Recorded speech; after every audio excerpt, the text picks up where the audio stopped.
കോഴിക്കോട്ടേക്കൊന്ന് പോയാലോ? കോഴിക്കോട്ട് തെരുവുനായ ശല്യം രൂക്ഷമാകുന്നു എന്നുള്ള വാർത്തയാണ് വരുന്നത്. കഴിഞ്ഞ വ്യാഴാഴ്ച മാത്രം 2 പേർക്കാണ് തെരുവുനായയുടെ ആക്രമണത്തിൽ ഗുരുതരമായി പരിക്കേറ്റത്. നാദാപുരത്താണ് വ്യാഴാഴ്ച തെരുവുനായ 2 വയോധികരെ കടിച്ചത്. പ്രദേശത്ത് 3 മാസത്തിനിടെ 25 പേർക്ക് നായയുടെ കടിയേറ്റു. 3 ദിവസം മുൻപ് പേരാമ്പ്രയിൽ നായയുടെ ആക്രമണത്തിൽ 5 പേർക്ക് പരിക്കേറ്റു. സാനിയോ മനോമി കോഴിക്കോട്ട് നിന്ന് തയ്യാറാണ്. സാനിയോ, വെരി ഗുഡ് ഈവനിങ്. ഈ ആഴ്ച കോഴിക്കോട്ട് തെരുവുനായയുടെ ആക്രമണം കുറച്ചൊക്കെ ഒന്ന് കുറവാണല്ലോ എന്ന് കരുതിയിരിക്കുമ്പോഴാണ് പഴയ കണക്കും കൂടി മുന്നിലേക്ക് വരുന്നത്. കേരളത്തിൽ പലയിടങ്ങളിലും തെരുവുനായ ആക്രമണം റിപ്പോർട്ട് ചെയ്യുന്ന ഒരു സാഹചര്യമാണ്. കോഴിക്കോട്ട് കഴിഞ്ഞ ആഴ്ചയിൽ ആണ് കൂടുതലും ആക്രമണങ്ങൾ ഉണ്ടായതെന്ന് തോന്നുന്നു, അല്ലേ?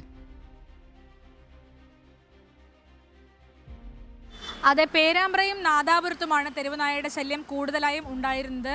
2 വയോധികരെയാണ് നാദാപുരത്ത് തെരുവുനായ ആക്രമിച്ചത്. ഇവരെ പിന്നീട് മെഡിക്കൽ കോളേജിൽ അടക്കം പ്രവേശിപ്പിക്കേണ്ട ഒരു സാഹചര്യം ഉണ്ടായി. കാരണം ഇവർക്ക് ഗുരുതരമായി പരിക്കേറ്റിരുന്നു. പിന്നീട് വടകര വില്യാപ്പള്ളി പഞ്ചായത്തിൻ്റെ പരിസര പ്രദേശങ്ങളിലും തെരുവുനായ ആക്രമണം ഉണ്ടായി. ഇവരെ വടകര ഗവൺമെൻറ് ആശുപത്രിയിലാണ് പ്രവേശിപ്പിച്ചിരിക്കുന്നത്. വീട്ടുമുറ്റത്ത് കളിച്ചുകൊണ്ടിരിക്കുകയായിരുന്ന 2 കുഞ്ഞുങ്ങളടക്കമുള്ള ആളുകൾക്കാണ് പരിക്കേറ്റത്. കൂടാതെ പഞ്ചായത്ത് ജീവനക്കാരിക്കും പരിക്കേൽക്കുന്ന സാഹചര്യമുണ്ടായി. ഏപ്രിൽ 30-ന്, അതായത് ഏകദേശം 2 ആഴ്ച മുൻപും ഇത്തരത്തിൽ തെരുവുനായ ശല്യം പലയിടങ്ങളിലായി ഉണ്ടായിരുന്നു. കോഴിക്കോട് ടൗണിലടക്കം തെരുവുനായ ശല്യമുണ്ട്. പക്ഷേ ഈ കടിക്കുന്നതിലേക്ക് വലിയ തോതിൽ എത്തിയത് ഈ അടുത്ത കാലത്ത് മാത്രമാണ്, ഒരാഴ്ച ആ സമയത്ത് മാത്രമാണ്.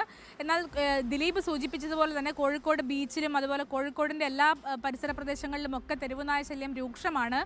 ഈ സൂചിപ്പിച്ചതുപോലെ ഇവയെ പിടിക്കുന്നുണ്ട്. ഇപ്പോൾ വന്ധീകരണമൊക്കെ നടക്കുന്നുണ്ടെങ്കിലും പിടിച്ച് അതിനുശേഷം വീണ്ടും പുറത്തേക്ക് വിടുന്നതാണ് ഇത്തരത്തിലുള്ള ഒരു ശല്യത്തിന് കാരണം. കൂടാതെ അറവ് മാലിന്യങ്ങളൊക്കെ കൃത്യമല്ലാത്ത രീതിയിൽ തള്ളുന്നതും ഒരു പ്രയാസമുള്ള കാര്യമാണ്.